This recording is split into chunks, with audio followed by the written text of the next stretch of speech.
പ്രിയേക ദൈവത്തിൻ്റെ തിരുനാമത്തിന് മാത്രം ഉണ്ടാകട്ടെ. കർത്താവിൽ പ്രിയ സഹോദരങ്ങളെ, ഓരോ ദിവസവും അനേകായിരങ്ങൾ അല്ല ലക്ഷോപലക്ഷങ്ങൾ ദൈവത്തിൻ്റെ വിളിയെ കേൾക്കാറുണ്ട്.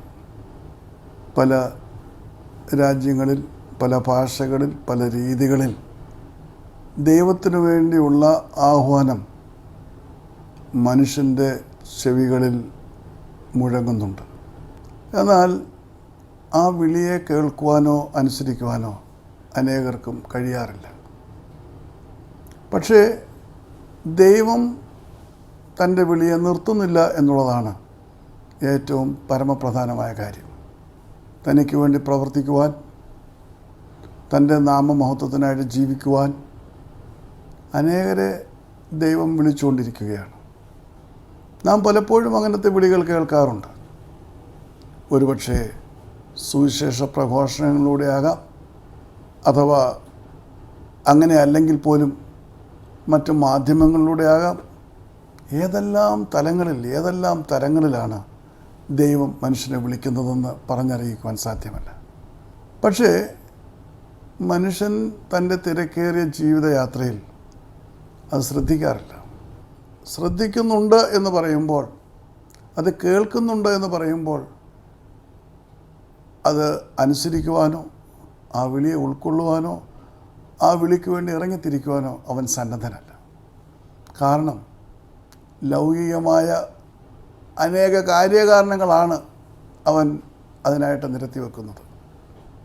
ചിലരാണെങ്കിൽ വിളി കേട്ട് ആ വിളിയെ അനുസരിക്കണമെന്ന് ആഗ്രഹമുണ്ട്. ദൈവത്തിൻ്റെ ശബ്ദത്തെ അനുസരിക്കുവാൻ ആഗ്രഹിക്കുന്നുണ്ട്. പക്ഷേ അത് ഉടനടി സാധ്യമല്ല, അല്പം കഴിഞ്ഞാകട്ടെ എന്നതാണ് ഇങ്ങനെയുള്ളവരുടെ ധാരണ. നാളെ എന്നത് നമ്മുടെ കരങ്ങളിലുള്ളൊരു കാര്യമല്ല. എന്നോട് പല സഹോദരങ്ങളും തങ്ങൾക്ക് ദൈവത്തിന് വേണ്ടി പ്രവർത്തിക്കണമെന്ന് ആഗ്രഹമുണ്ടെന്ന് പറയാറുണ്ട്. ഞാൻ ചോദിക്കും, എന്തുകൊണ്ടാണ് താങ്കൾ പ്രവർത്തിക്കാത്തത്? അല്പം കൂടി ഒന്ന് കഴിഞ്ഞോട്ടെ.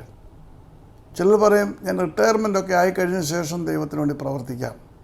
ചിലർ പറയും, പ്രാരാബ്ദങ്ങളൊക്കെ ഒന്ന് മാറ്റിവെച്ച ശേഷം ദൈവത്തിന് വേണ്ടി പ്രവർത്തിക്കാം. ഓരോരോ കാരണങ്ങൾ കൊണ്ടും കാര്യങ്ങൾ കൊണ്ടും ദൈവത്തിൻ്റെ വിളിയെ അനുസരിക്കാതെ മുൻപോട്ട് പോകുന്ന അനേകരുടെ കാര്യങ്ങൾ എനിക്കറിയാം. മാറ്റിവെക്കുകയും നീട്ടിവെക്കുകയും ചെയ്യുമ്പോൾ അവരുടെയൊക്കെ ധാരണ നാളെ എന്നുള്ളത് അവരുടെ സ്വന്തം കയ്യിലുള്ള കാര്യമാണെന്നാണ്. ദൈവത്തിൽ നിന്ന്, ദൈവത്തിൻ്റെ കരുണയാൽ നമുക്ക് നൽകുന്ന നാളുകൾ അത് ദൈവത്തിൻ്റെ മാത്രം അവകാശത്തിൽപ്പെടുന്ന കാര്യമാണ്. ഒരു മനുഷ്യനും നാളെയെക്കുറിച്ച് അവകാശം പറയുവാൻ സാധ്യമല്ല. നാളെ ഞാൻ അത് ചെയ്യും, നാളെ ഞാൻ ഇത് ചെയ്യും എന്നൊക്കെ പറയുമ്പോൾ മനുഷ്യൻ്റെ ആയുസ് പുൽക്കൊടിയുടെ ആയുസ് പോലെയാണ്. രാവിലെ മുളയ്ക്കുന്നു, അത് പൂക്കുന്നു, സായാഹ്നമാകുമ്പോൾ അത് വാടിക്കരിഞ്ഞു പോകുന്നു.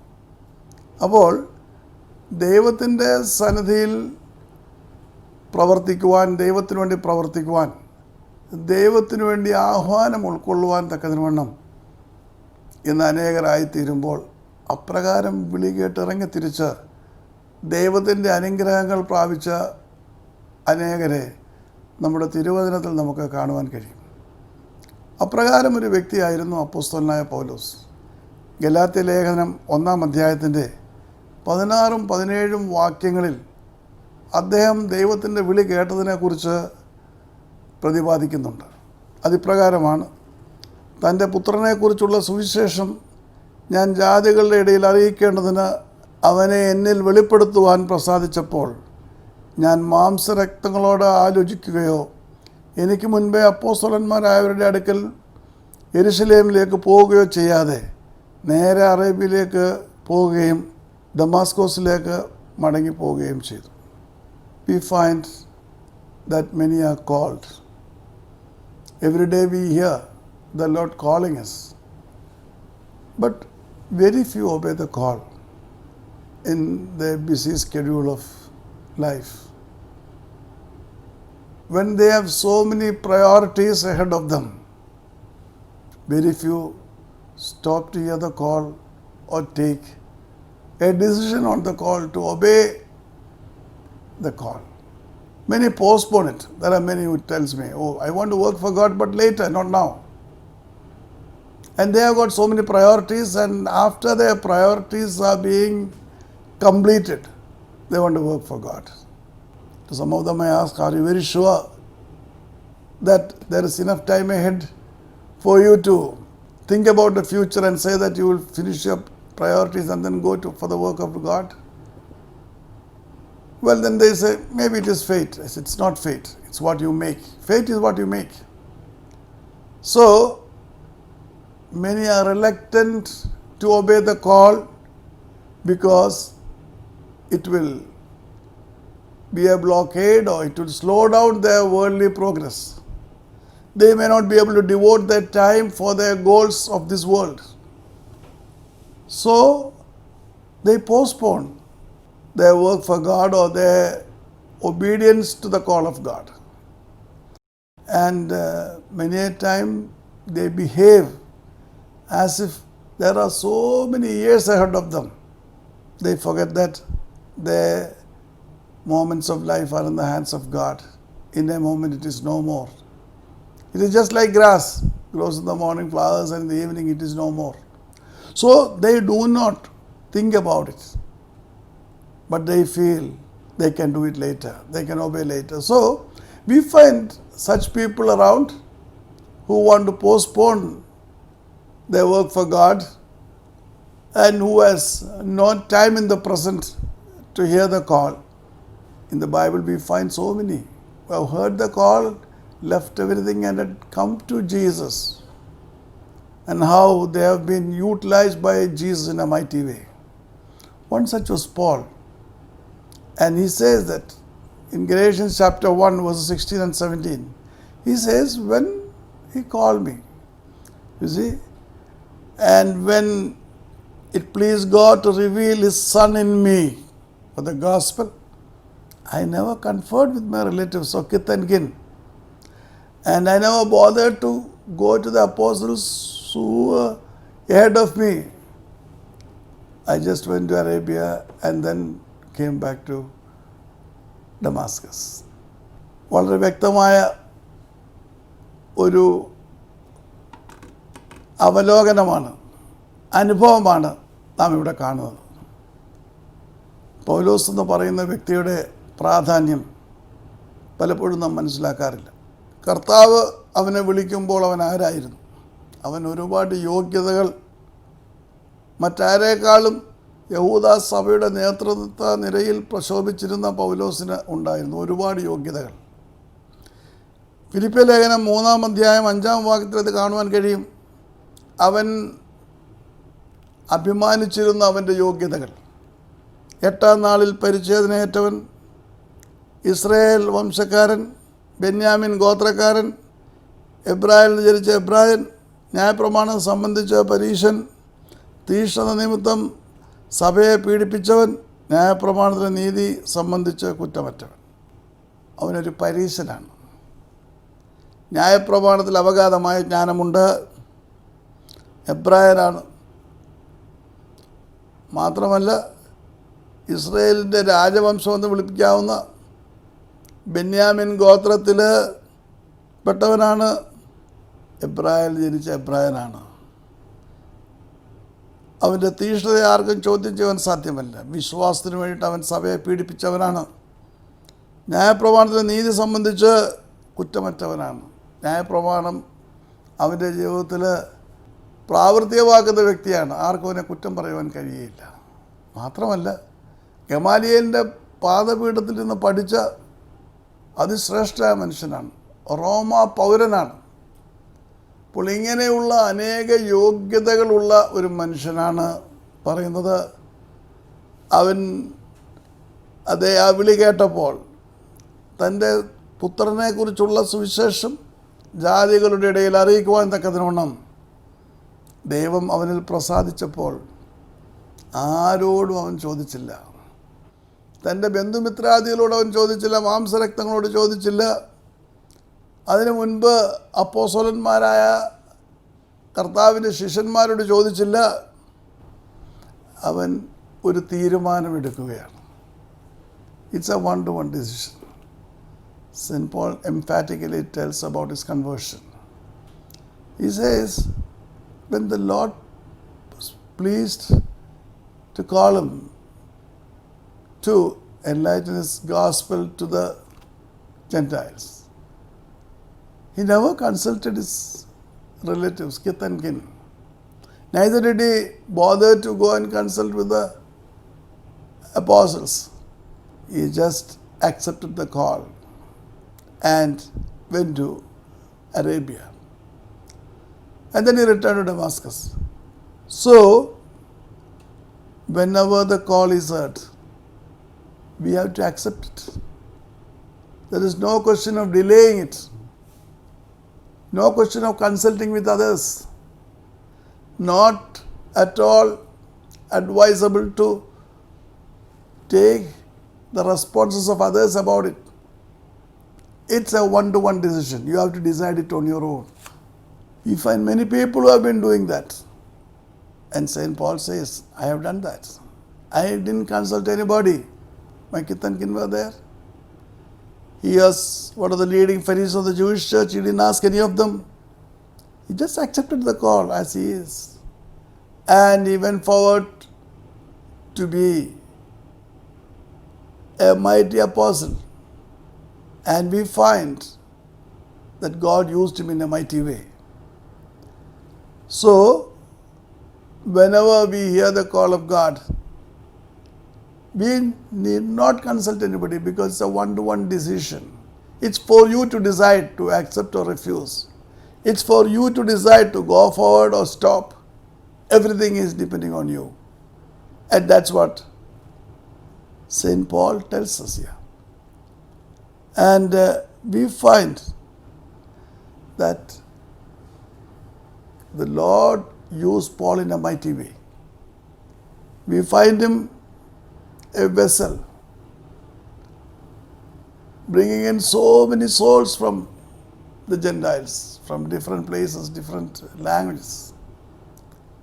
It's all because he had committed himself to the call. He obeyed the call. There are many who are blessed by obeying the call. We find them in the New Testament as well as the Old Testament. ദൈവത്തിൻ്റെ വിളി കേട്ട് ആ വിളി അനുസരിച്ച് ഇറങ്ങി തിരിച്ച് അനുഗ്രഹീതമായി തീർന്ന അനേകരുടെ ചരിത്രം തിരുവചനം ചൂണ്ടിക്കാണിക്കുന്നു. വിശുദ്ധ മത്തായിയുടെ സുവിശേഷം 4-ാം അധ്യായം 19-ാം വാക്യം വായിക്കുമ്പോൾ യേശു ഗലീല കടപ്പുറത്ത് നടക്കുകയാണ്. അവിടെ പത്രോസിനെയും അന്ത്രയോസിനെയും കാണുന്നു. അവർ വല കഴുകിക്കൊണ്ടിരിക്കുകയാണ്.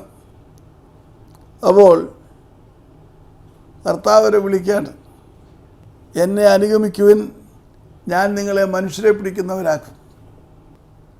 മുൻപരിചയമില്ല, മുൻപ് കണ്ടിട്ടില്ല, യേശുവിൻ്റെ പ്രവർത്തനം എങ്ങനെയാണെന്ന് അറിഞ്ഞുകൂടാ. അവർക്കറിയാവുന്ന തൊഴിൽ മീൻപിടുത്തം മാത്രമാണ്. അവരോടാണ് കർത്താവ് പറയുന്നത്, ഞാൻ നിങ്ങളെ മനുഷ്യരെ പിടിക്കുന്നവരാക്കും. എന്താണ് അവർ വിശ്വസിക്കേണ്ടത്? എന്താണ് അവർ മനസ്സിലാക്കേണ്ടത്? പക്ഷേ യേശുവിൻ്റെ വിളിയെ ആ ക്ഷണം അവർ സ്വീകരിച്ചു. ആ നിമിഷം അവർ വലയുപേക്ഷിച്ചു, യേശുവിൻ്റെ പിന്നാലെ ഇറങ്ങിത്തിരിക്കുകയാണ്. കുടുംബമുള്ളവരാണ്. വളരെ വ്യക്തമായിട്ട് തിരുവചനം അത് നമ്മളെ ബോധ്യപ്പെടുത്തുന്നുണ്ട്. പത്രോസിൻ്റെ അമ്മായിയമ്മയ്ക്ക് പനിയായിരുന്നപ്പോൾ അവിടെ ചെന്ന് അവൾക്ക് സൗഖ്യം നൽകി, അവൾ അവരെ ശുശ്രൂഷിച്ചു എന്ന് പറയുമ്പോൾ പത്രോസ് വിവാഹിതനാണ്, പത്രോസിന് ഭാര്യയുണ്ട്, അപ്പോൾ ഒരു കുടുംബമുണ്ട്. എന്നാൽ വിളി കേട്ടപ്പോൾ പത്രോസ് തൻ്റെ ഭവനത്തിലേക്ക് ചെന്ന് തൻ്റെ ഭാര്യയോടോ അമ്മായിയമ്മയോടോ അഭിപ്രായം ചോദിച്ചിട്ടല്ല കർത്താവിനെ പിൻപറ്റിയത്. ഗലീല കടൽ തീരത്ത് വെച്ച് വിളി കേട്ട നിമിഷം അവൻ യേശുവിൻ്റെ വിളിയെ അനുസരിച്ചു. യേശുവിൻ്റെ വിളിയെ അനുസരിക്കുന്നതിൽ നിന്നും അവനെ പിന്മാറ്റുന്നത് അവൻ്റെ വലയാണ്. കാരണം അത് അവൻ്റെ ഉപജീവനമാണ്. അവൻ യേശുവിന് പിന്നാലെ പോയി കഴിഞ്ഞാൽ പിന്നെ അവന് വല ഉപയോഗിക്കുവാൻ കഴിയുകയില്ല. അവൻ അവിടെ വെച്ച് തന്നെ യേശുവിൽ നിന്ന് അകറ്റിക്കളയുന്ന ആ വലയെടുത്ത് ഉപേക്ഷിക്കുകയാണ്. എന്നിട്ട് അവനും അവൻ്റെ സഹോദരൻ അന്ത്രയാസും യേശുവിനെ പിൻപറ്റുകയാണ്. അല്പം കൂടെ മുൻപോട്ട് കഴിഞ്ഞപ്പോൾ വേറെ 2 സഹോദരന്മാരെ കണ്ടു, യാക്കോബും യോഹന്നാനും. ധനികരാണ്. അവരുടെ പിതാവായ സെബദിയോടൊപ്പം അവർ ആ പടകിലിരുന്ന് വലയുടെ കേടുപാടുകൾ നീക്കുകയാണ്.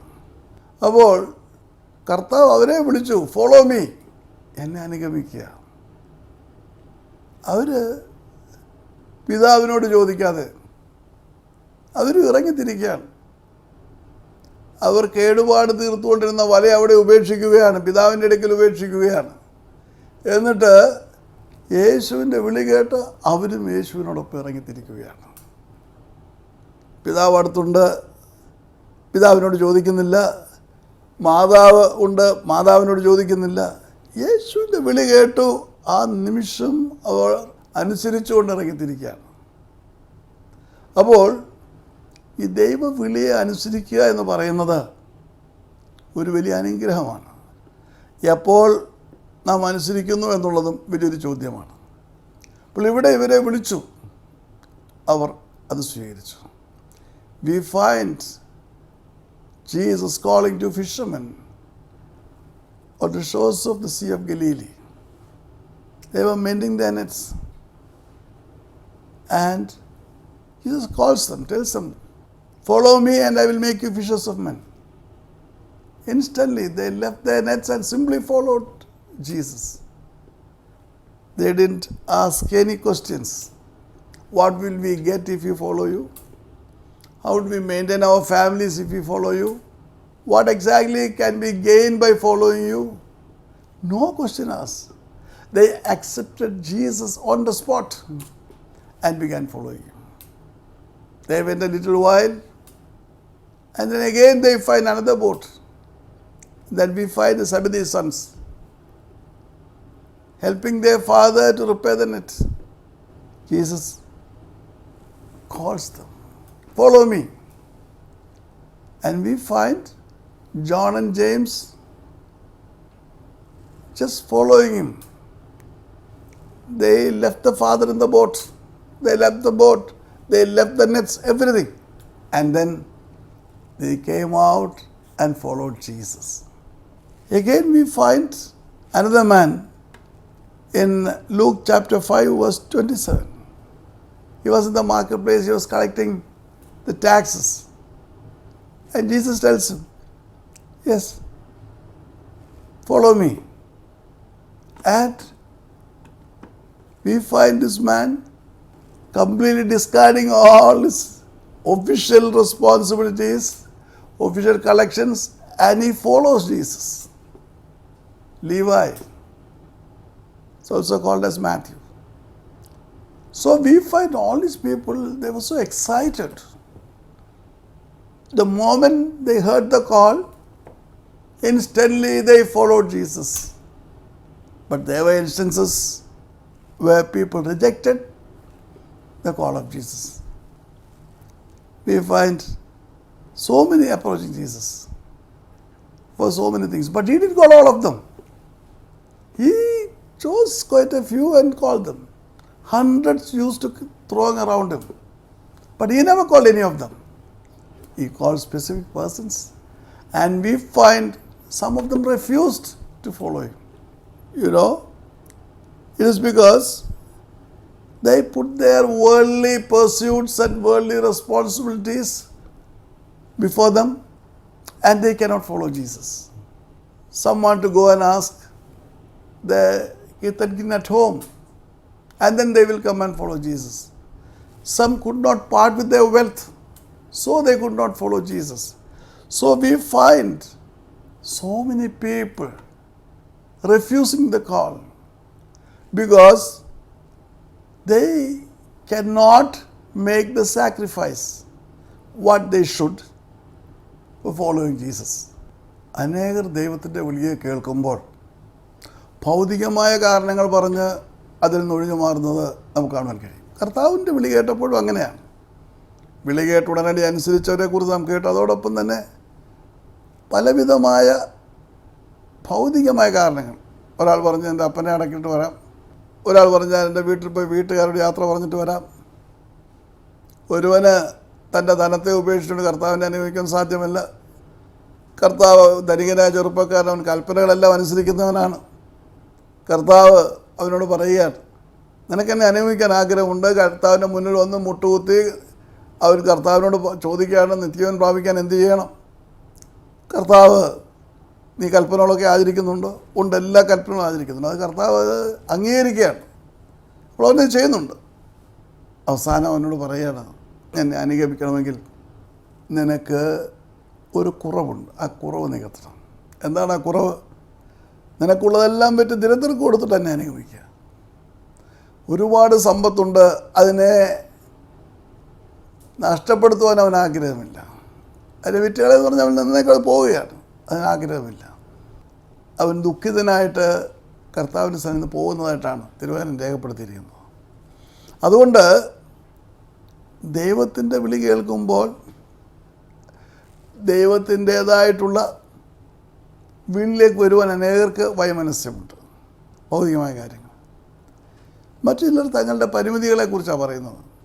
എനിക്ക് വിദ്യാഭ്യാസ യോഗ്യതകളൊന്നുമില്ല, എനിക്ക് മറ്റ് സാഹചര്യങ്ങളൊന്നുമില്ല, സാമ്പത്തികമായിട്ട് എനിക്ക് യാതൊരു വിധത്തിലുള്ള മുഖാന്തരങ്ങളും ഇല്ല, അപ്പോൾ ഞാൻ ജോലി ചെയ്താൽ മതിയാവും, എനിക്ക് കർത്താവിൻ്റെ വേല ചെയ്യാൻ പറ്റില്ല എന്നൊക്കെ പറഞ്ഞ് ഒരുപാട് കാര്യങ്ങൾ ഒഴിവുകഴിവുകൾ പറഞ്ഞു പോകാറുണ്ട്. മുന്നമേ എൻ്റെ രാജ്യവും നീതിയും അന്വേഷിക്കുക, അതോടുകൂടി ഞാൻ നിനക്ക് സകലതും തരുമെന്ന് പറഞ്ഞ കർത്താവിനോടാണ് പലപ്പോഴും നാം ഇപ്രകാരം പറയുന്നത്. ദൈവത്തിൽ സമ്പൂർണ്ണമായിട്ട് ആശ്രയിച്ചുകൊണ്ട്, ദൈവമാണ് വിളിക്കുന്നതിനെ ബോധ്യപ്പെട്ടുകൊണ്ട് നമുക്ക് ഇറങ്ങിത്തിരിക്കുവാൻ കഴിയുമ്പോഴാണ് ദൈവത്തിൻ്റെ സാന്നിധ്യം സദാ നമ്മെ വഴി നടത്തുന്നത് ബോധ്യമാകുവാൻ കഴിയുകയുള്ളൂ. ദൈവത്തിൻ്റെ വിളി കേട്ട് ഇറങ്ങിത്തിരിച്ച എത്രയോ ആയിരങ്ങൾ ഇന്ന് ഭൂമിയിലുണ്ട്. അവൻ ദിവസവും വിളിച്ചുകൊണ്ടിരിക്കുകയാണ്. പക്ഷേ നാം നമ്മുടേതായിട്ട് ഒഴിവഴിവുകൾ കൊണ്ട് വിളിയിൽ നിന്ന് ഒഴിഞ്ഞു മാറിപ്പോവുകയാണ്. അപ്പോസ്തലനെ പോലെ ദൈവത്തിൻ്റെ വിളി കേൾക്കുമ്പോൾ ആ വിളിയിൽ ഉറച്ചു തന്നെ അനുസരിക്കുവാൻ തക്കതിനോട് നമുക്ക് കഴിയണം. നമ്മുടേതായിട്ടുള്ള ഭൗതികമായിട്ടുള്ള ഒരുപാട് അനുഗ്രഹങ്ങളുണ്ട്, ഒരുപക്ഷെ അതിനെ ത്യജിക്കുവാൻ നമുക്ക് കഴിയണം. ദൈവത്തിനു വേണ്ടി പ്രവർത്തിക്കുവാൻ തക്കവണ്ണമുള്ള സന്മനസ് നമ്മളുണ്ടാകണം. അങ്ങനെ നാം പ്രവർത്തിക്കുമ്പോഴാണ് ദൈവത്തിൻ്റേതായിട്ടുള്ള അനുഗ്രഹങ്ങൾ നമ്മളുടെ മേൽ പകരുവാനും നമുക്ക് ദൈവത്തിനു വേണ്ടി പ്രവർത്തിക്കുവാൻ തക്കവണ്ണം പാതയൊരുക്കുവാൻ തക്കവണ്ണം ദൈവം പ്രവർത്തിക്കുന്നത്. ആ വിളിയെ പരിപൂർണമായിട്ട് ഉൾക്കൊണ്ടുകൊണ്ട് മറ്റാരുടെയും സ്വാധീനം നാം അതിനെ എതിർക്കുകയോ സ്വീകരിക്കുകയോ ചെയ്യുമ്പോഴും ഉണ്ടാകാതെ വണ്ണം ദൈവസന്നിധിയിലേക്ക് അത് സമർപ്പിച്ചുകൊണ്ട് ദൈവത്തിൻ്റെ ശബ്ദമായി പ്രവർത്തിക്കുവാൻ നമുക്ക് കഴിയുമ്പോഴാണ് ദൈവത്തിൻ്റെ അനുഗ്രഹം നമ്മളിലേക്ക് പകരുവാൻ കഴിയുന്നത്. അപ്രകാരം കർത്താവിൻ്റെ വിളി അനുസരിക്കുവാനും കർത്താവിന് വേണ്ടി പ്രവർത്തിക്കുവാനും അവനെ അനുഗമിക്കുവാനും ഇവനം കേൾക്കുന്ന ഓരോരുത്തരെയും ദൈവം സഹായിക്കട്ടെ എന്ന് പ്രാർത്ഥിക്കുന്നു. നമുക്ക് പ്രാർത്ഥിക്കാം.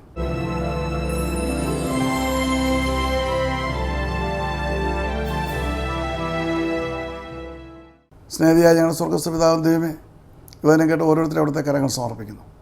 അവിടുത്തെ വിളി കേൾക്കുവാനും വിളി അനുസരിക്കുവാനും അങ്ങേക്ക് വേണ്ടിയിട്ട് സ്വയം സമർപ്പിക്കുവാനും നീ സഹായിക്കണം, അനുഗ്രഹിക്കണം, കൃപയാൽ സൂക്ഷിക്കണം. യേശുനാമത്തിൽ അപേക്ഷിക്കുന്നു, കൃപയോടെ കേൾക്കുമാറാകണമേ. ആമേൻ. ദൈവം നമ്മെ അനുഗ്രഹിക്കട്ടെ.